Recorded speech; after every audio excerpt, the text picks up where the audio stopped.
नमस्कार। शब्द सांची विंध्य के समाचार बुलेटिन में आपका स्वागत है। आपके साथ में हूं सुषमा। शुरुआत करते हैं हेडलाइन से। रीवा में पूर्व विधानसभा अध्यक्ष प्रतिमा विवाद पर लगा विराम। रीवा में पकड़ाए नाबालिग के दुष्कर्म के आरोपी। रीवा में नेशनल लोक अदालत में हुआ मामलों का निराकरण। रीवा से जबलपुर रेफर किया गया बीमार बंदी। रीवा सांसद ने मुकुंदपुर परिसीमन पर रखी अपनी राय। रीवा में शातिर कोरेक्स तस्कर गिरफ्तार। रीवा जेल के बंदियों को दिया गया स्वरोजगार मूलक प्रशिक्षण। रीवा के नवागत एसपी ने किया पदभार ग्रहण। रीवा, सिरमौर और सिमरिया में ग्राम स्तरीय गिद्ध जागरूकता अभियान का हुआ आयोजन। रीवा जोन के नए डीआईजी ने किया पदभार ग्रहण। सतना में स्वास्थ्य व्यवस्था हुई चिंताजनक। मैहर में युवती हुई लव जिहाद का शिकार। एमपी में फिर शुरू हो सकता है तेज बारिश का दौर। जादू देखा है, हम दिखाते हैं। आप सोचिए, हम बनाते हैं। अपने घर या ऑफिस को सजाएं मनपसंद डिजाइन के कस्टमाइज वॉलपेपर्स, ब्लाइंड्स, पेंटिंग्स और लेजर कटिंग से बनी आकर्षक चीजों से। आज ही कॉल कीजिए 7611125428, क्योंकि आपकी कल्पनाओं को पंख देना भी जरूरी है। अब खबरें विस्तार से। रीवा में पूर्व विधानसभा अध्यक्ष श्रीनिवास तिवारी की प्रतिमा स्थापना को लेकर शनिवार दोपहर पुलिस लाइन चौराहा पहुंची नगर निगम और राजस्व अमले की टीम ने सीमांकन करने के बाद प्रतिमा स्थापना के लिए जगह सुनिश्चित कर दी है। इसके साथ ही निर्माण कार्य शुरू करा दिया है। प्रतिमा स्थापना का स्थान सुनिश्चित होने के बाद इसी क्रम में रीवा नगर निगम speaker Venkatesh Pandey police line चौराहा पहुंचे, जहां उन्होंने पूर्व विधानसभा अध्यक्ष की निर्माणाधीन प्रतिभा स्थल पर चल रहे कार्यों की जानकारी लेते हुए आवश्यक दिशा निर्देश भी दिए। रीवा के चौराहा थाना क्षेत्र में नाबालिग के अपहरण और दुष्कर्म की वारदात का पुलिस ने खुलासा किया है। आरोपी पीड़िता की सगी बुआ का प्रेमी निकला, जिसके साथियों ने भी नाबालिग को अपना शिकार बनाया। पुलिस ने पीड़िता को राजस्थान से बरामद कर 4 आरोपियों को गिरफ्तार कर जेल भेज दिया है। थाना प्रभारी आशीष मिश्र ने बताया कि परिजनों ने चौराहा थाना में नाबालिग के अपहरण की रिपोर्ट दर्ज कराई थी। वरिष्ठ अधिकारियों के निर्देश पर गठित टीम ने साइबर सेल की मदद से नाबालिग को राजस्थान के झुंझुनू से बरामद किया। पुलिस ने त्वरित कार्रवाई करते हुए पीड़िता की बुआ, उसके प्रेमी और अन्य साथियों को भी गिरफ्तार कर न्यायालय में पेश किया। कोर्ट के आदेश पर चारों आरोपियों को केंद्रीय जेल रीवा भेज दिया गया है। रीवा जिला एवं सत्र न्यायालय में शनिवार को नेशनल लोक अदालत का आयोजन किया गया, जिसमें बड़ी संख्या में आपसी सुलह से प्रकरणों का निराकरण भी किया गया। इसी के तहत पिता पुत्र के बीच चल रहे विवाद का निपटारा किया गया। बताया जा रहा है कि यूपी के रहने वाले पिता को शासकीय केंद्रीय विद्यालय में पदस्थ शिक्षक बेटे ने अपने साथ रखने और उनका भरण पोषण करने से मना कर दिया था, जिस पर पिता ने बेटे के विरुद्ध भरण पोषण का मामला न्यायालय में पेश किया था। इसके अलावा लोक अदालत में सड़क दुर्घटना, चेक बाउंस, बिजली और बैंक में लंबित प्रकरण आपसी समझौते के आधार पर निराकृत किए गए। लोक अदालत में आपसी समझौता करने वाले पक्षकारों को विद्युत कंपनी और बैंकों ने कई प्रकार की छूटें प्रदान की हैं। रीवा केंद्रीय कारागार में 16 महीने से सजा काट रहे बंदी मनरूप बैगा निवासी सिंगरौली को संजय गांधी चिकित्सालय से जबलपुर मेडिकल कॉलेज रेफर कर दिया गया है। चिकित्सकों ने उसे अत्यधिक एनीमिक होने के कारण इलाज के लिए जबलपुर मेडिकल कॉलेज भेजा है। रीवा केंद्रीय कारागार में बंद मनरूप बैगा की प्रताड़ना के चलते उसकी पत्नी ने आग लगा ली थी। इस मामले में न्यायालय ने उसे आत्महत्या के लिए प्रेरित करने की सजा सुनाई थी। बताया जा रहा है कि जेल में बंदी की तबीयत अचानक खराब होने पर बीती रात उसे संजय गांधी चिकित्सालय में भर्ती कराया गया था, जिसे शनिवार को चिकित्सकों ने जबलपुर रेफर कर दिया। रीवा सांसद जनार्दन मिश्र ने पहली बार मुकुंदपुर और आसपास के गांवों के रीवा में परिसीमन को लेकर अपनी राय रखी है। सांसद का कहना है कि मुकुंदपुर रीवा से बेहद नजदीक है और वहां के लोग पढ़ाई, इलाज, बाजार सहित जरूरी कामों के लिए रीवा आते हैं। इसलिए स्थानीय लोग मुकुंदपुर को रीवा जिले में शामिल करने की मांग कर रहे हैं। रीवा सांसद जनार्दन मिश्र ने कहा कि मुकुंदपुर के लोगों की जीवनचर्या रीवा से ही जुड़ी हुई है। सांसद ने विरोध को पूरी तरह गलत बताते हुए इसे पुनर्गठन आयोग की प्रक्रिया बताया। बता दें कि मुकुंदपुर समेत 6 गांवों को रीवा जिले में शामिल करने का प्रस्ताव सामने आने के बाद सतना सांसद मेहर और अमरपाटन के विधायकों, पूर्व विधायक नारायण त्रिपाठी समेत कई नेताओं ने विरोध जताया। सतना सांसद ने भी इसे क्षेत्र की अखंडता से जोड़ते हुए इसे साजिश बताया और मुख्यमंत्री को पत्र भी लिखा। रीवा पुलिस ने एक शातिर कोरेक्स तस्कर को गिरफ्तार किया है। उसके पास से नशीली कफ सिरप की खेप बरामद की गई है।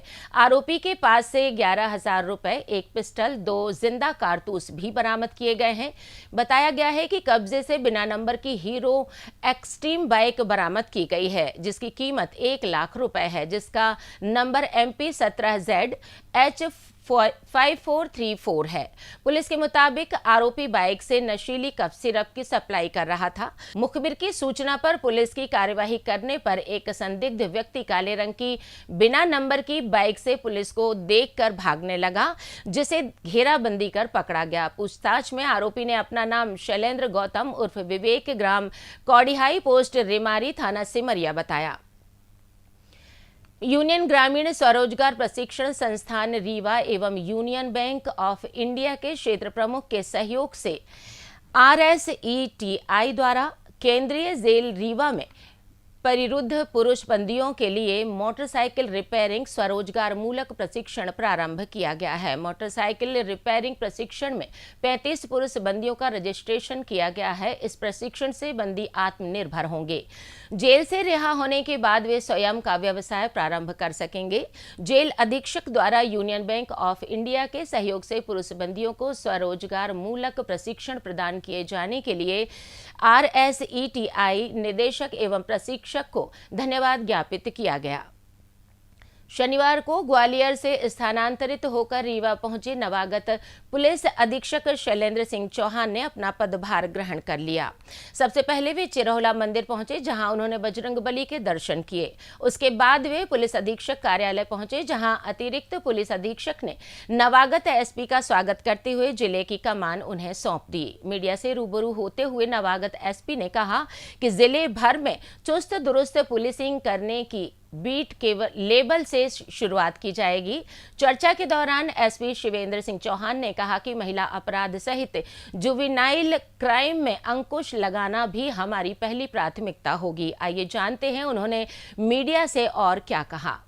शैलेंद्र सिंह चौहान, मूलतः UP को बिलोंग करता हूं और मैंने ग्रेजुएशन जो है वो इंजीनियरिंग में की है। उसके उपरांत मैंने प्राइवेट सेक्टर में जॉब करने के बाद UPSC की तैयारी की थी, जिसमें भारतीय पुलिस सेवा का चयन होने के बाद छिंदवाड़ा और उज्जैन, दतिया, शाजापुर, खरगोन, भोपाल नॉर्थ, भिंड, मुरैना और उसके बाद ग्वालियर में एज कमांडेंट में अभी वर्तमान में पदस्थ था, जहाँ से अभी हाल में ही स्थानांतरित होकर यहाँ पे आज मैंने रीवा में पुलिस अधीक्षक का पदभार ग्रहण किया है। जो मेन फोकस है वो बेसिकली जो पुलिस की अपनी सबसे बेसिक पुलिसिंग होती है उस पे रहेगा, कि जिसमें जो थाने हैं उनके जो प्रॉपर बीट वाले होते हैं, पुलिस का पूरा वर्क जो है वो इन्फॉर्मेशन पे होता है और उसके लिए जो पुलिस के बेसिक जो बीट सिस्टम होता है कि जिसमें लोग अपने एरिया को पूरी तरह से समझते हैं और वहाँ पे होने वाले लोगों के मूवमेंट्स और उनकी कार्रवाइयों पे सतत निगाह रखते हैं, नज़र रखते हैं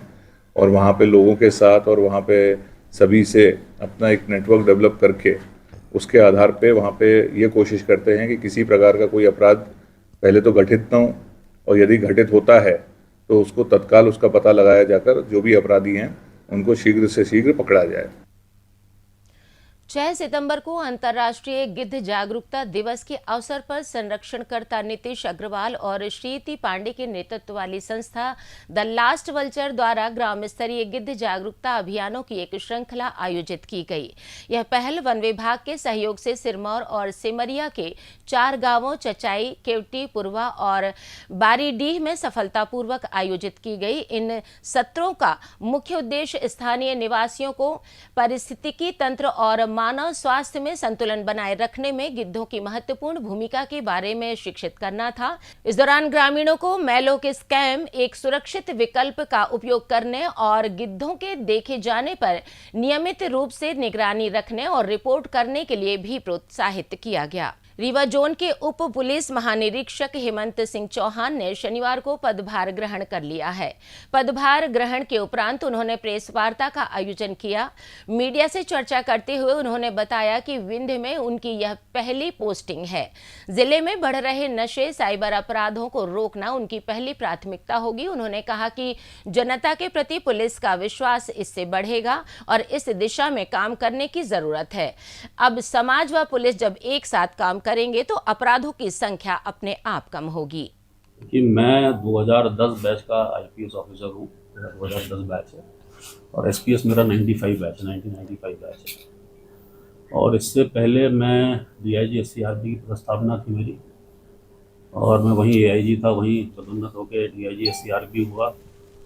उससे पूर्व मैं एसपी दमोह का पदभार संभाल चुका हूँ। उससे पूर्व AIG selection, SP north Bhopal, AIG UW, welfare, intelligence, staff officer to DGP एवं विभिन्न अलग अलग दायित्वों में मैंने काम किया है। देखिए, कानून व्यवस्था तो सुदृढ़ करना सबसे महत्वपूर्ण एक प्राथमिकताओं में से होता है। जो भी कानून व्यवस्था है उसको और अधिक से अधिक कैसे सुदृढ़ किया जाए, इसके लिए कार्य किया जाएगा। देखिए, थोड़ा बहुत तो मैंने चर्चा करी है। देखिए, कुछ जो चुनौतियां यहाँ की हैं, तो नशे के कारोबार का जो है उसके विरुद्ध सख्त से सख्त कार्रवाई होनी चाहिए। पहले भी अभियान चलाया गया था। साइबर अपराध एक चुनौती है, उसको भी जो है उसके खिलाफ भी अधिक से अधिक कार्रवाई होनी चाहिए। बाकी जो हमारा बेसिक काम है, क्राइम प्रिवेंशन, क्राइम डिटेक्शन एवं अन्य जो भी विषय पुलिस के होते हैं, समग्र रूप से सभी पर अच्छी से अच्छी कार्रवाई होनी चाहिए। और अधीनस्थ, सबसे महत्वपूर्ण ये है कि जो हमारे अधीनस्थ स्टाफ है, अधिकारी कर्मचारी हैं, वो अपना दायित्व जो है ठीक से पूर्ण कर रहे हैं कि नहीं कर रहे हैं, उसकी सतत समीक्षा होनी चाहिए। सुपरवाइजरी जितने अधिकारी हैं वो अपना दायित्व ठीक से पूर्ण कर रहे हैं कि नहीं कर रहे हैं, थानों को ठीक से देख पा रहे हैं कि नहीं देख पा रहे हैं, उनसे जो अपेक्षाएं हैं उनको वो पूर्ण कर रहे हैं कि नहीं कर रहे हैं। थाना प्रभारी एवं उनका अधीनस्थ स्टाफ, इस पर लगातार सुपरविजन समस्त वरिष्ठ अधिकारियों का, हम लोग का, समस्त सभी लोग का होना चाहिए। सतना के सबसे बड़े सरकारी अस्पताल में बच्चों की स्वास्थ्य स्थिति चिंताजनक बनी हुई है। पीडियाट्रिक इंटेंसिव केयर यूनिट और शिशु वार्ड में कुल 91 बच्चे भर्ती हैं। इसमें से 40% बच्चे ब्रोंकोलाइटिस और निमोनिया से पीड़ित हैं। शिशु वार्ड में कुल 20 बेड हैं, लेकिन वहां 68 बच्चे भर्ती हैं। पीआईसीयू में 10 बिस्तरों पर 23 बच्चों का इलाज चल रहा है। स्थिति यह है कि एक बेड पर 2 बच्चों को रखा जा रहा है। कई बच्चों को जमीन पर बिछे गद्दों पर लिटाया गया है। गद्दे कम पड़ने पर बेडशीट बिछाकर इलाज किया जा रहा है। पीआईसीयू में भर्ती 15 बच्चों को सांस लेने में तकलीफ के कारण ऑक्सीजन सपोर्ट पर रखा गया है। मेहरथाना क्षेत्र में एक 21 साल की युवती ने एक युवक पर धोखाधड़ी का आरोप लगाया है। दरअसल वह अपने मामा के घर श्यामनगर पटियन टोला जाया करती थी। वहीं उसकी मुलाकात एक युवक से हुई। युवक ने अपना नाम सोनू चौधरी बताया और दोस्ती की। बीते 5 सितंबर को आरोपी युवती को मैहर विष्णु सागर बस स्टैंड के पास एक सुनसान स्थान पर ले गया। वहां शादी का वादा करके उसने युवती के साथ जबरन शारीरिक संबंध बनाए। 8 सितंबर को आरोपी युवती को बुर्का पहनाकर कचहरी में निकाह के लिए ले जाने लगा। तभी उसने बताया कि वह सोनू चौधरी नहीं बल्कि सोनू खान है और कुलगढ़ी नागौद सतना का रहने वाला है। आरोपी ने युवती पर मुस्लिम धर्म अपनाने का दबाव बनाया। मना करने पर उसने जान से मारने की धमकी दी। पीड़िता ने अपनी चाची को इस बारे में बताया और फिर थाने में शिकायत दर्ज कराई। मामले में पुलिस ने आरोपी को गिरफ्तार कर न्यायालय में पेश किया, जहां से उसे जेल भेज दिया गया है। एमपी में टर्फ और साइक्लोनिक सर्कुलेशन सिस्टम की वजह से 14-15 सितंबर से तेज बारिश का दौर फिर से शुरू हो सकता है। मौसम विभाग ने इंदौर, जबलपुर और नर्मदापुरम संभाग में तेज बारिश की चेतावनी जारी की है।